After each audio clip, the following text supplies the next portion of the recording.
Hello बच्चों। तो कैसे हैं? आज हम लोग क्या पढ़ेंगे? आज हम लोग नेम रिएक्शन में एक मोस्ट इंपॉर्टेंट रिएक्शन पढ़ेंगे। उस रिएक्शन का नाम क्या है? Aldol condensation. ये रिएक्शन लगभग सारे एग्जाम में पूछी जाती है और बहुत सारे नेम रिएक्शन के साथ क्या होती है, कपल करके आती है। तो क्या हमें इसका बेसिक नॉलेज तो होना ही चाहिए। और साथ में क्या करेंगे, हम इस रिएक्शन में बेसिक नॉलेज से लेके हम लोग एडवांस लेवल तक जाएंगे। ओके, तो क्या करेंगे, देखिए अब ये जो लेक्चर है नेम रिएक्शन पे, ये डिवाइड होगा। क्या होगा, पहले हम क्या पढ़ेंगे, नेम रिएक्शन एल्डोल वो कैसे हम पहचानेंगे, किसके ऊपर एप्लीकेबल होती है। फिर क्या करेंगे, उसके मैकेनिज्म करेंगे। फिर जो एल्डोल प्रोडक्ट रिएक्शन में बनता है उसका डिहाइड्रेशन कौन कौन सी मैकेनिज्म के थ्रू होता है। फिर हम क्या करेंगे, फिर हम देखेंगे एक शॉर्ट ट्रिक। देखिए मैकेनिज्म आपको आनी चाहिए और फिर डिहाइड्रेशन भी, लेकिन लास्ट में क्या होता है, एग्जाम में बहुत सारे क्वेश्चन आते हैं। तो क्या करेंगे, हम उसमें शॉर्ट ट्रिक देख लेंगे। तो मैकेनिज्म विद शॉर्ट ट्रिक आज हम पढ़ेंगे। तो आज क्या पढ़ेंगे हम लोग, आइए स्टार्ट करते हैं। क्या? Aldol reaction. Aldol condensation reaction.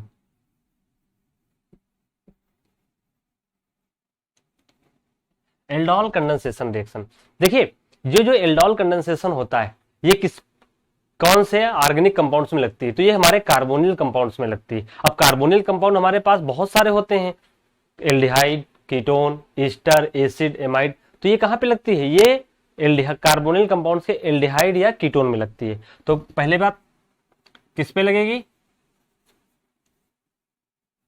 Carbonyl compounds में। अब वो कार्बोनिल कंपाउंड्स कौन से होंगे, एल्डिहाइड या कीटोन्स। अब ये एल्डिहाइड या कीटोन्स पे एप्लीकेबल होती है, लेकिन ये सारे एल्डिहाइड या कीटोन पे नहीं लगती। तो किस पे लगेगी, जिनके पास क्या होना चाहिए, अल्फा हाइड्रोजन होना चाहिए। क्या होना चाहिए, जिनके पास अल्फा हाइड्रोजन होना चाहिए। वो भी कितने होने चाहिए, एटलीस्ट एक होना चाहिए, कम से कम एक होना चाहिए। तो देखिए अब अल्फा हाइड्रोजन हम पहचानते कैसे हैं। तो अल्फा हाइड्रोजन की अगर हम बात करें, मान लीजिए हमने कुछ इस तरह से कीटोन कंसीडर किया, कीटोन कंसीडर किया। इस फंक्शनल ग्रुप की पोजीशन को क्या नाम होता है, जीरो। इधर वाली पहली पोजीशन को अल्फा, इसका भी नाम क्या होता है, अल्फा। तो देखिए ये है अल्फा कार्बन, क्या है, ये है अल्फा कार्बन। अब इस अल्फा कार्बन पे क्या लगे होंगे, अल्फा हाइड्रोजन। जो ये हाइड्रोजन होते हैं इन्हीं को नाम क्या होता है, अल्फा हाइड्रोजन। तो ये रिएक्शन वही कंपाउंड देते हैं जिनके पास अल्फा हाइड्रोजन होता है। तो देखिए ये तो देगा ही। मान लीजिए हमने कुछ ऐसा कंपाउंड ले लिया,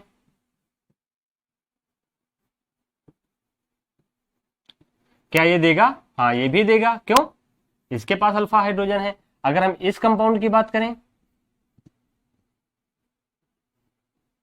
देखिए यहां पे CH3, यहां पे CH3, यहां पे CH3, ये ये ये तो ध्यान से देखिए, ये आपका ये अल्फा कार्बन हुआ ना, तो इसके पास कोई भी अल्फा हाइड्रोजन नहीं है, यानी ये रिएक्शन नहीं देगा। तो क्या होना चाहिए, ये पहचानने के लिए आ सकता है कि कौन से कंपाउंड एल्डोल कंडेंसेशन को प्रोन करेंगे, किसको कौन रिएक्शन देंगे। तो क्या है आपके, एक कंपाउंड ये पहचान लेंगे। फिर क्या होता है, अब ये एल्डिहाइड या कार्बोनिल कंपाउंड किसके प्रेजेंस में रिएक्शन होती है, ये बहुत इंपॉर्टेंट है। तो ये आपका क्या होना चाहिए, कोई एक बेस होना चाहिए। तो वेल नोन बेस होता है वो हमारा क्या होता है, एक एल्कली बेस, जैसे कि सोडियम हाइड्रोक्साइड एंड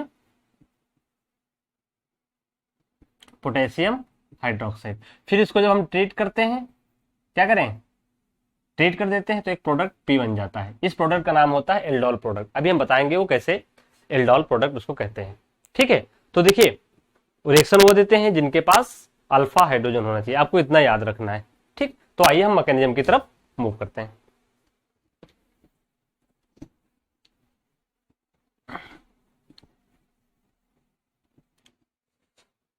तो देखिए अब ये मैकेनिज्म क्या है, हमने मान लीजिए क्या लिया, एस्टेल्डिहाइड, इसका नाम क्या है, एस्टेल्डिहाइड। अब यहां पे क्या है, दो H है। तो देखिए ये जीरो पोजीशन, ये अल्फा पोजीशन, तो यहां पे क्या हो गया, ये हमारे अल्फा हाइड्रोजन है। फिर इसको हमने किससे ट्रीट कर दिया, दूसरे एस्टेल्डिहाइड से, और किसी बेस की प्रेजेंस में, तो एक प्रोडक्ट पी बनेगा। वो हमारा प्रोडक्ट क्या होगा, अभी देखते हैं। अब देखिए ये जो अल्फा हाइड्रोजन है जब इसको हम किसी बेस से ट्रीट करते हैं, किससे ट्रीट करते हैं? बेस से। तो देखिए कीटोन के बगल में क्या लगा है? CH3। ये एक एल्केन है, मान लीजिए वो CH3 है तो एसिडिक नहीं है, लेकिन जैसे ही वो हमारा CO के बगल में आ जाता है तो ये जो प्रोटॉन होते हैं, ये प्रोटॉन अल्फा हाइड्रोजन, ये क्या हो जाते हैं? एसिडिक हो जाते हैं। वो एसिडिक हो जाते हैं क्योंकि इसके बगल में कौन सा ग्रुप लगा है? ये एक -I ग्रुप वर्क करेगा। तो देखिए ये यहां से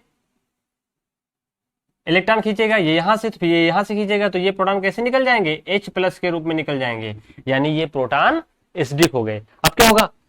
फिर यहां से बेस आएगा तो चुपचाप प्रोटॉन ले लेगा, क्या बना लेगा? वाटर और प्लस CH2 - COH, और यहां पे क्या बन जाएगा? ये एक एनायन।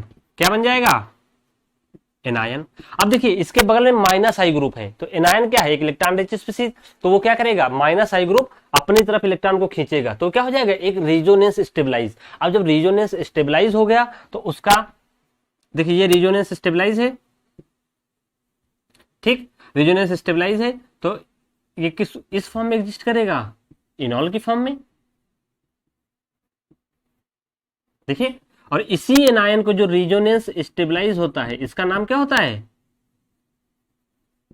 Enolate ion. ठीक है, तो पहला काम क्या है? हमने एक इनोलेट आयन जनरेट कर लिया। अब ध्यान से देखिए, अब अगले स्टेप में क्या होगा? अगले स्टेप में मैं यहीं से स्टार्ट करता हूं। देखिए अब अगले जो दूसरा स्टेल्डिहाइड मॉलिक्यूल है वो क्या होगा? दूसरा स्टेल्डिहाइड मॉलिक्यूल ये क्या करेगा? ये इनोलेट आयन इसके ऊपर अटैक करेगा, क्योंकि ये सिस्टर कैसा है? डेल्टा पॉजिटिव, ये डेल्टा नेगेटिव, ये इलेक्ट्रोफिलिक सेंटर हुआ, तो इसके ऊपर क्या करेगा?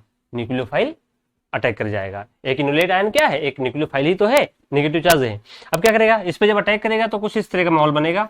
देखिए CH3 CO- ये Na+, और यहाँ पे H, ये क्या हो जाएगा? CH2 और CHO।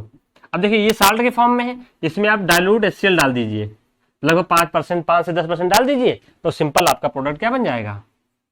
CH3 COH H CH2 CHO। देखिए एल्डोल, अब एल्डोल, अगर आपसे कोई पूछे कि एल्डोल का जन्म कब हुआ, तो एल्डोल कोई साइंटिस्ट नहीं है, एल्डोल क्या है? एक प्रोडक्ट है। तो ये ऐसी रिएक्शन है जिसका प्रोडक्ट के ऊपर नाम पड़ा हुआ है, ना कि किसी साइंटिस्ट के ऊपर जिसने इसको डिस्कवर किया है। तो एल्डोल रिएक्शन का नाम एल्डोल के प्रोडक्ट पे पड़ता है। तो एल्डोल प्रोडक्ट होता क्या? ध्यान से देखिए, अगर अपने प्रोडक्ट में देखें तो ये क्या है? Aldehyde functional group. तो क्या है? यहाँ पे एल्ड, यहां से आया, ये क्या है? इसके लिए एल्ड लगाते हैं, और जो एल्कोहल होता है उसके लिए क्या लगाते हैं? ऑल। इसीलिए ये क्या है? एक एल्डोल प्रोडक्ट। अब इसका नाम अगर नामांकन करें तो 0 अल्फा बीटा, तो इसमें क्या बनते हैं? बीटा पे क्या लगा है? देखिए hydroxy group, beta hydroxy carbonyl, क्या बनते हैं? बीटा हाइड्रोक्सी कार्बोनिल कंपाउंड बनते हैं। देखिए 0 अल्फा बीटा, तो यहां पे मैं लिख देता हूं, तो ये क्या है? Beta hydroxy carbonyl compounds. ठीक, अब आपका ये प्रोडक्ट बन गया। अब ध्यान से देखिए, जो ये बीटा हाइड्रोक्सी कार्बोनिल कंपाउंड्स होते हैं, ये हाईली क्या होते हैं? अनस्टेबल होते हैं। क्यों? इसके बगल में देखिए CHO ग्रुप लगा है, तो ये क्या करेगा? ये डिहाइड्रेट हो जाता है। क्या हो जाता है? तो जो एल्डोल प्रोडक्ट हो जाता है, इसका डिहाइड्रेशन हो जाता है। और डिहाइड्रेशन कितने तरीके से होता है, तो आइए सीखते हैं।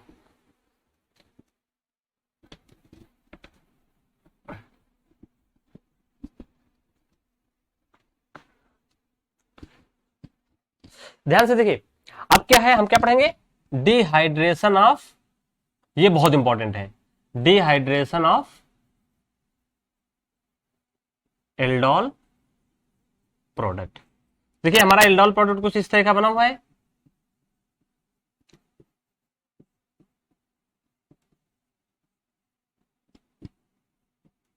ठीक, अभी हम किसके प्रेजेंस में पढ़ रहे हैं? बेस की प्रेजेंस में पढ़ रहे हैं। किसके प्रेजेंस में? बेस। तो हमने क्या ले लिया? बेस ले लिया, तो यहां से क्या करेगा?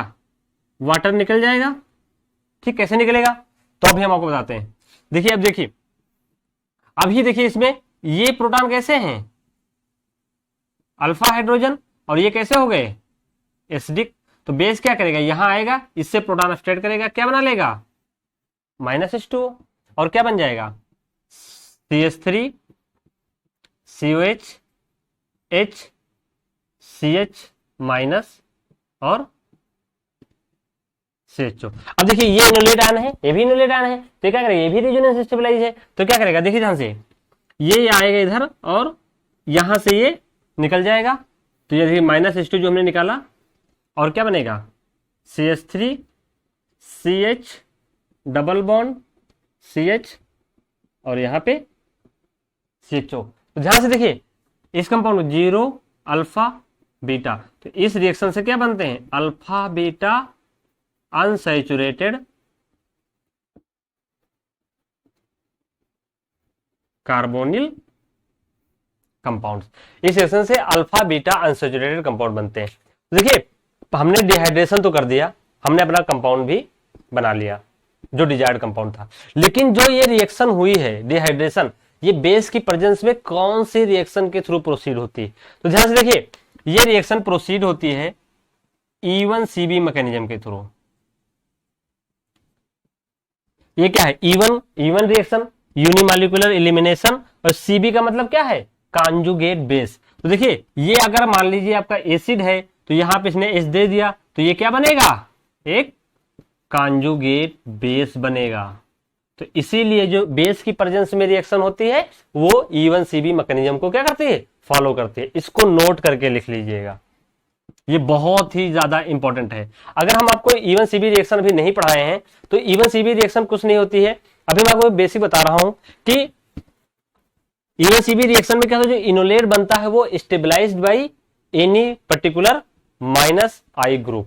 क्या, कोई भी -I ग्रुप से क्या होगा, स्टेबलाइज करेगा। यहां पे -I ग्रुप क्या है, CHO, और लिविंग ग्रुप तो आपका साथ में पड़ा है, इसलिए वो क्या करेगा, एलिमिनेट कर जाएगा। इसीलिए इसको क्या बोलते हैं, E1CB मैकेनिज्म। मैं यहां डिटेल में नहीं जा रहा हूं, बस आपको ये याद रखना है कि क्या करना है, उसका कंजुगेट बेस बनाते हैं, इसीलिए इसको क्या बोलते हैं, E1CB मैकेनिज्म। तो ये डिहाइड्रेशन ऑफ एल्डोल प्रोडक्ट कौन सी कंडीशन में हुआ, बेसिक कंडीशन में। क्या हुआ, बेसिक कंडीशन में। अब क्या होगा, अब जो एल्डोल प्रोडक्ट है, अब एल्डोल प्रोडक्ट का हम डिहाइड्रेशन किसमें करेंगे, डिहाइड्रेशन किसमें, किसी भी एसिड की प्रेजेंस में, वहां पे कौन सी मैकेनिज्म फॉलो करेगी, तो आइए देखते हैं।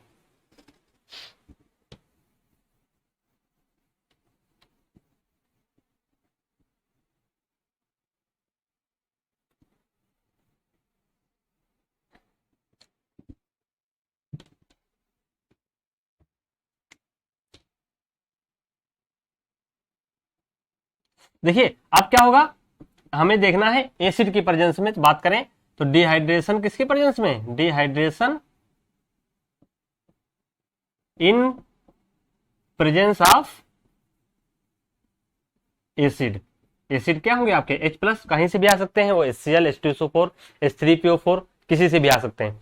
अब देखिए यहां पे क्या होगा, जब हम पता है कभी भी एसिड लेते हैं तो जो OH ग्रुप होता है वो प्रोटोनेट होता है, प्रोटोनेट होकर क्या बनाएगा, OH2+। क्यों बनाता है, क्योंकि जो OH है हमारा वो एक गुड लिविंग ग्रुप नहीं होता है, तो उसको बेटर लिविंग ग्रुप बनाने के लिए OH2H+ की प्रेजेंस में ट्रीट करते हैं। और हम लोग जानते हैं कि जो वाटर मॉलिक्यूल होता है एक गुड लिविंग ग्रुप है। तो यहां पे क्या होगा, देखिए जो लोग नए हैं वो लोग देखें, यहाँ पे एसिड है तो वैकेंट ऑर्बिटल, इसके पास क्या है, लोन पेयर ऑफ इलेक्ट्रॉन, तो क्या करेगा, इसको डोनेट करेगा और आपका कुछ ऐसा बनेगा OH2+ H CH2 CH2 और ये आपका CHO। अब ध्यान से देखिए ये ग्रुप हो गया क्या, इलिमिनेट, तो यहां पे क्या आएगा, -H2 निकल गया, और यहां पे क्या बन गया, एक कार्बोकेटाइन टाइप का बन गया, कार्बोकेटाइन बन गया, और यहां पे कुछ मॉलिक्यूल ऐसे एग्जिस्ट करेगा इस फॉर्म में। अब ध्यान से देखिए ये प्रोटॉन ऑलरेडी एसिडिक थे, पहले से ही एसिडिक थे, किससे, CO ग्रुप की वजह से। अब क्या हो गया, इसके बगल में क्या हो गया, पॉजिटिव चार्ज हो गया, वो भी क्या शो करने लगेगा, -I ग्रुप, -I ग्रुप। ये क्या हो जाए, इसका मतलब ये प्रोटॉन क्या हो गए, बहुत ज्यादा एसिडिक हो गए। जैसे एसिडिक हुए क्या हुआ, खटाक से यहां से -H+ निकल गया, और आपका CH3 CH डबल बॉन्ड, देखिए बिल्कुल सेम प्रोडक्ट बन गया। तो ये भी क्या है हमारे alpha beta unsaturated compound, unsaturated compound. तो देखिए बेस की प्रेजेंस में क्या हो रहा था, E1 CB मैकेनिज्म। अब एसिड की प्रेजेंस में कौन सी मैकेनिज्म होती है, ध्यान से देखिए, एसिड की प्रेजेंस में जो मैकेनिज्म होती है वो आपकी E1 रिएक्शन होती है। क्या, तो आपको ये 2 पॉइंट याद रखने हैं, in presence of acid E1, in presence of base E1 CB। अब देखिए हम एक एग्जांपल और करेंगे, फिर मैं आपको शॉर्ट ट्रिक बताऊंगा, ठीक है। तो आइए देखते हैं।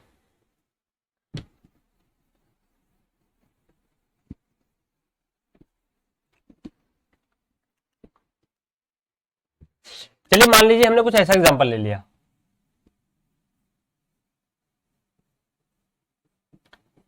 दो कीटोन ले लिए, क्या ले लिए, 2 साइक्लिक कीटोन, और इसको हमने केवेज की प्रेजेंस में ट्रीट कर दिया, और क्या बन गया, प्रोडक्ट पी। तो देखिए अभी तो हम एल्डोल पढ़ रहे हैं, तो एग्जाम में क्या है, पहले आपको रिएक्शन पहचाननी है, क्या है, alpha hydrogen alpha hydrogen alpha hydrogen alpha hydrogen,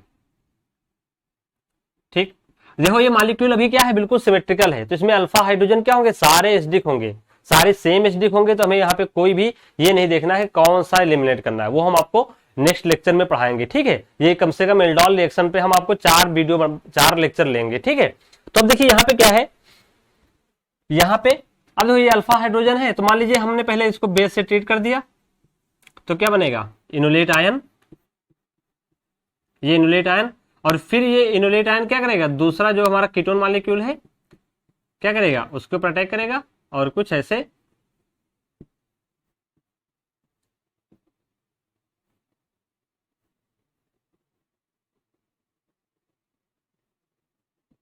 ये O माइनस, अब ये क्या हो जाएगा, Na प्लस, सॉरी यहाँ पे क्या है K प्लस लिया, तो यहाँ पे K प्लस रहेगा, और यहाँ पे एक H रहेगा। फिर क्या करेंगे हम, जैसे ही यहाँ H प्लस डालेंगे तो क्या होगा, ये OH हो जाएगा,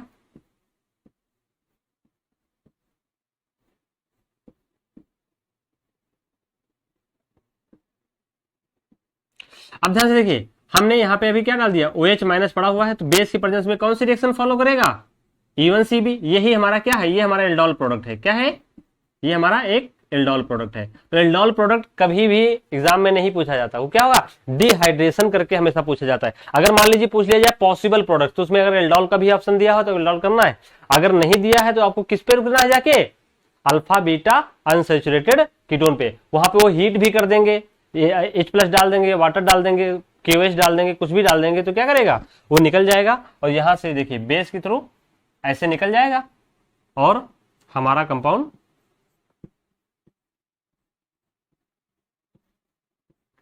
तो देखिए ये भी क्या है, 0 अल्फा बीटा, ये है हमारा compound alpha beta unsaturated compound, ठीक है। अब देखिए अब क्या करना है, हमें बार बार क्या करना पड़ रहा है, मैकेनिज्म लिखना पड़ रहा है, एग्जाम में तो इतना टाइम होता नहीं है, तो क्या करेंगे, आइए हम क्या करेंगे, ट्रिक सीखेंगे, जिससे हम प्रोडक्ट क्या करेंगे, लिखना सीखेंगे, और विद इन सेकेंड्स में देखेंगे। तो आइए देखते हैं कैसे करते हैं। आप क्या करिए, आप मैकेनिज्म जरूर सीखिए, मैकेनिज्म, और मैकेनिज्म सीखने के बाद आप अपने एग्जांपल्स में क्या करेंगे, ट्रिक अप्लाई करेंगे, तभी आप सक्सेस होंगे, तभी आपको क्या हो जाएगा, बहुत ही अच्छे से आपको उसको कमांड हो जाएगी। तो देखिए हमने पहला एग्जांपल क्या लिया था, पहले एग्जांपल से स्टार्ट करेंगे, हमने एसिटाल्डिहाइड लिया था,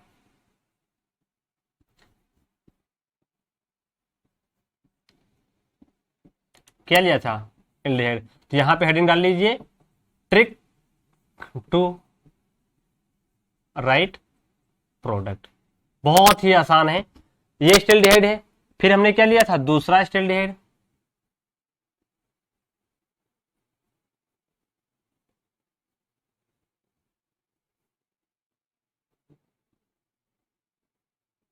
देखिए पहले एसिटाल्डिहाइड को हमने क्या किया, कभी भी एक कार्बोनिल कंपाउंड को सीओ को ओपन करके लिख लीजिए, क्या करिए, पहले सीओ को ओपन कर लीजिए, फिर जो दूसरा मॉलिक्यूल दिया हो, मान लो दूसरा एसिटाल्डिहाइड, उसके क्या करना है, 2H साथ में लिखने हैं, क्या लिखने हैं, 2H ओपन करके लिख लीजिए, 2H ओपन करके लिख लीजिए, और फिर क्या करिए, चुपचाप इसका वाटर मॉलिक्यूल निकाल देना है, क्या निकाल देना है, वाटर मॉलिक्यूल निकाल दीजिए, आपका प्रोडक्ट देखिए, यही हमारा क्या है, एक प्रोडक्ट। बात समझ गए, एक कार्बोनिल कंपाउंड से ऑक्सीजन और एक कार्बोनिल कंपाउंड का जो जहां पे अल्फा हाइड्रोजन है उसका क्या करना है, 2H लेना है और वहां से क्या करना है, बस वाटर मॉलिक्यूल आपको क्या करना है, निकाल देना है, आपका प्रोडक्ट बन जाएगा। देखिए कितना आसान है। मान लीजिए अभी हमने जो दूसरा एग्जांपल लिया, क्या लिया, दूसरा एग्जांपल, उसको भी ध्यान से देखिए। देखिए यहाँ पे अल्फा हाइड्रोजन है। दूसरा एग्जांपल को कुछ ऐसे लिखिए कि वाटर मॉलिक्यूल निकालने में आसानी रहे। देखिए ट्रिक से फिर क्या करना है आपको, यहां से माइनस H2O लीव करना है और आपका जो मॉलिक्यूल बन जाएगा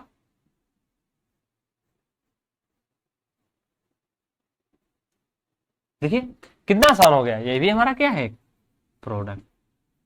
आप विद इन सेकेंड्स में लिख लेंगे, ठीक है। मैकेनिज्म आनी चाहिए, फिर आपको क्या करना है, ये भी आना चाहिए। तो आपको दोनों चीज आनी चाहिए, आपको क्या पड़ेगी, हेल्प पड़ जाएगी। अब देखिए हम इस वीडियो को यहीं स्टॉप करते हैं। अब देखिए ये एक एल्डोल कंडेंसेशन का बस क्या हुआ, एक इंट्रोडक्शन हुआ है ना। अभी बहुत सिंपल एग्जांपल लिए हैं। फिर हम अभी देखिए एल्डोल कंडेंसेशन होता है, फिर इसी में क्रॉस्ड एल्डोल आता है और फिर आता है इंट्रामॉलिक्यूलर एल्डोल। तो सबसे ज्यादा इंपॉर्टेंट क्रॉस्ड एल्डोल और साथ में क्या है हमारा इंट्रामॉलिक्यूलर एल्डोल मोस्ट इंपॉर्टेंट है। वो सारे एग्जाम्स में इंट्रामॉलिक्यूलर एल्डोल करके ही आते हैं। तो हम इस वीडियो को यहीं पे स्टॉप करते हैं, आप लोग सीख लीजिएगा। फिर नेक्स्ट वीडियो हम लोग क्रॉस्ड एल्डोल और इंट्रामॉलिक्यूलर एल्डोल करेंगे और कुछ स्पेसिफिक